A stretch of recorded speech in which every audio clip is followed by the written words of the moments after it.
Hello students, today we are moving to the next chapter after digestion, that is breathing and exchange of gases. So in this breathing and exchange of gases, we are going to see the detailed mechanism of the process of taking oxygen inside our body. Then after that, how the oxygen will be liberated, what is the function, how it will be transported, what are the different effects that are going on inside our body, different reactions that are going on inside our body. The whole things, all of these things are in this chapter, that is breathing and exchange of gases. So in this chapter, first of all, we have the definition of respiration. Then after that, we will see the types of respiration. So first of all, what is respiration? Respiration means it's a mechanism of taking oxygen inside our body to break down the glucose present inside or that been digested by the process of digestion. That oxygen will break that glucose to liberate the energy or that ATP. That whole process, this is called as respiration. And whenever we are breaking down this glucose molecule in this process, we are going to produce a byproduct, that is carbon dioxide. So that carbon dioxide that has been produced inside our tissues, that are taken up by the blood, and once again it has been coming back to the lungs, and this lung will remove the gases outside. So this is the mechanism of respiration. So we will see first of all why we are taking the gas. Why this is happening, that every time we breathe, we respirate. Where first of all we will inspirate, we take the gas inside our respiratory tract, and after that we will remove the carbon dioxide. Why we are taking the oxygen and why we are removing the carbon dioxide, right? So this is the process of respiration. So first of all, let's just see the definition of respiration. So what is the definition? See, first of all, respiration means it's a process where the food components are broken down to yield the metabolic energy with the production of carbon dioxide. So what is the food product after in this process of digestion? I have already told that whenever the food is been absorbed by the lacteals, eventually it will go to the blood vessels. So that blood vessel will take the simplest most food product, that is the glucose molecule, and it give it to the tissues or the cells. So cell have the glucose. How the cell will break down this glucose to produce the ATP eventually? That is the oxygen. So the food is been oxidized inside our cell. So that is the physiological value I have given in the last video itself. So this is the definition: breaking of the respiratory fuel to get energy. So whenever we take the gas, that is oxygen, then this oxygen will break down the glucose. So this is the process of respiration. After that, let us see the types of respiration. How many types of respiration we have? First of all, we have different types of respiration. First of all, we'll see according to the necessity of oxygen. Sometimes oxygen is needed, sometimes it do not. So this process of respiration, depending upon the necessity of oxygen, we have two types. One is the aerobic respiration and another is the anaerobic respiration. First of all, aerobic respiration, it gives 38 ATP, remember, and anaerobic respiration, it gives 2 ATP. And yes, one thing we need to know, that from the 38 ATPs, 2 ATPs are used up, and as a resultant we are left with 36 ATP. So in this process, aerobic respiration, what happens actually?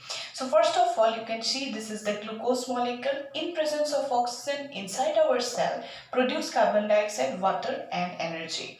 So it's not a simple process, it's a 5-step process. What is the first step? That is glycolysis. Okay, so in this glycolysis process, remember, glycolysis occurs in the cytoplasm. So this glucose that will convert into pyruvic acid. Then the second, third, fourth and the fifth processes, that reactions will occur inside the mitochondria. So inside the mitochondria, the link reaction will occur where the pyruvic acid will be converted into acetyl coenzyme A. Krebs cycle where the acetyl coenzyme A will be converted, that will break down and liberate carbon dioxide. And after that, the fourth reaction is actually the system, that is the electron transport system, where NADH is able to release the electrons. And the last step is the oxidative phosphorylation, where the ATP production finally occurs. So every reaction, all these reactions that are the glycolysis, link reaction, Krebs cycle, ETS and oxidative phosphorylation, that are the parts of botany. In this botany chapters, you will understand in detail what is the reactions, glycolysis, link reaction and all. Everything you will see. These reactions you don't have to know. Just remember that this aerobic respiration occurs inside the mitochondria, where the glucose molecule in presence of oxygen will be broken down to produce carbon dioxide, water and energy. And how many amount of energy is liberated? 38 ATP, but 2 ATP is used up, and as a result we are going to have the 36 ATP only. Where aerobic respiration occurs. Aerobic respiration generally occurs in the higher grade of organism. Yes, almost all the animals will have the aerobic respiration. Just the lower organisms, they are like yeast, in those organisms anaerobic respiration occurs. Anaerobic respiration also can occur inside our body, that is in human body, that is occurring only during whenever oxygen concentration or oxygen necessity is more than we are taking. And after that, this RBC is the cell where it lacks not only the nucleus but also the mitochondria. That means the RBC don't have the mitochondria. So you can see this aerobic respiration has to occur inside the mitochondria. RBC don't have the mitochondria, so that's why aerobic respiration is not possible inside the RBC. That's why RBC, and whenever we are exercising in the muscle, we do have anaerobic respiration. And lower grade of organisms like yeast have only anaerobic respiration. So how does anaerobic respiration occur? See, that is the glucose molecule that will be broken down into two molecules of pyruvic acid, and that pyruvic acid will convert into ethyl alcohol with the liberation of carbon dioxide. Where does this occur? It occurs in the yeast. But what happens in case of higher grade of organism? We don't produce alcohol. That ethyl alcohol is produced only in case of the yeast. That process is the fermentation process. See the next one, that is the glucose molecule. It will convert into pyruvic acid, and this pyruvic acid will be converted into two molecules of lactic acid. So this process that occurs in the higher grade of organism, that means in case of us, whenever the muscles, inside the muscles, whenever we are exercising, muscle need more oxygen. That is not enough in the breathing process. So that's why, due to the inefficient oxygen, the muscle have to do the anaerobic respiration. And already I have told what is the reason why RBC have the anaerobic respiration. Reason is due to the lack of mitochondria, this RBC will have anaerobic respiration. So the reaction of anaerobic respiration in case of lower grade of organism, and in case of the higher organism, that is in case of human even, that is different. In case of lower grade of organism, ethyl alcohol is produced. In case of higher grade of organism, lactic acid is produced. So remember that one. So this is one type of respiration depending upon or according to the necessity of oxygen. After that, let us move to the next other types of respiration too.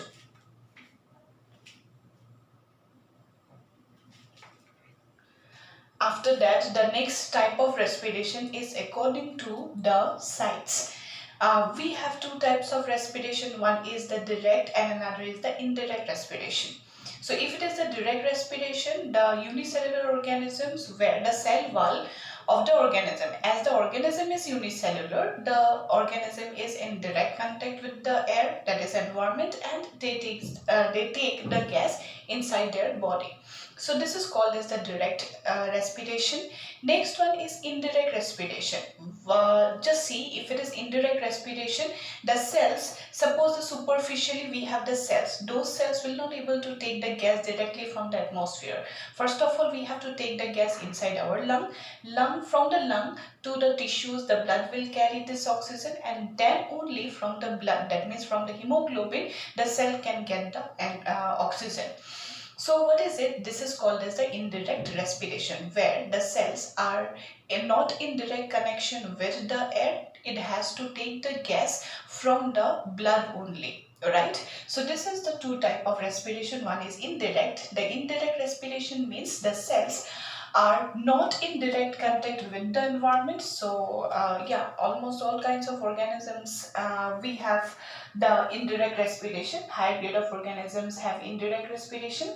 Next one is the direct respiration, where the cells are in contact, direct contact with the environment. One example I can give is amoeba.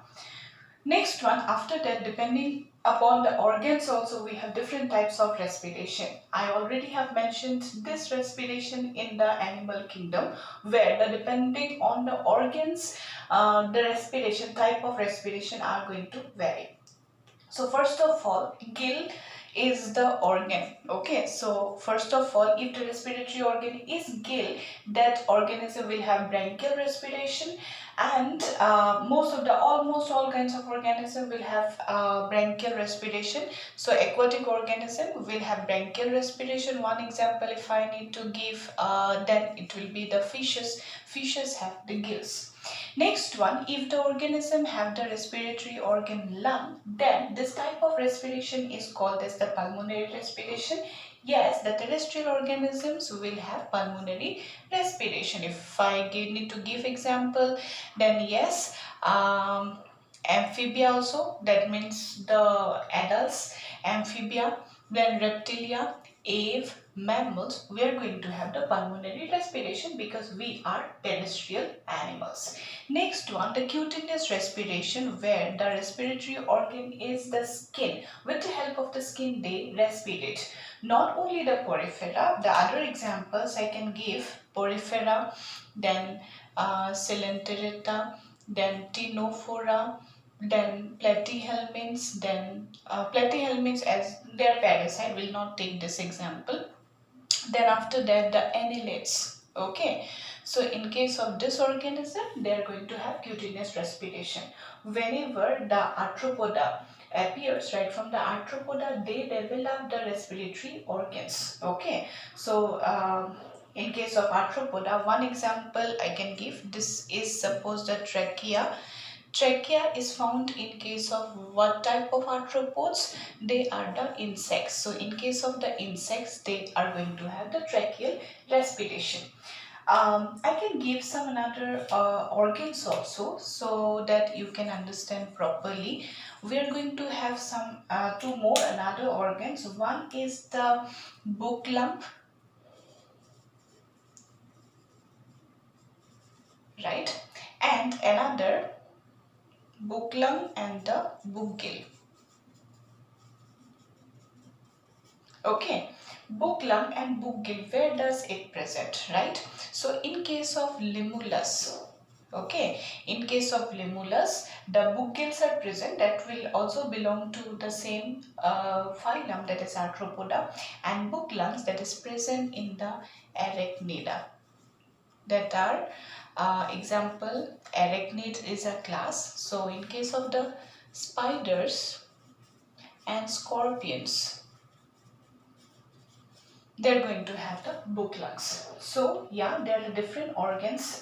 Here also you can write the book gills, book lungs, then yes, trachea, where it is present in the insecta, then the skin, then the lung, then the gills. Okay, so these are all the different types of organs. So depending upon or according to the organs also, we are going to have a number of organisms which will have different type of respiratory organs. So yeah, that is all about the different types of respiration, and the definition of respiration I have told already.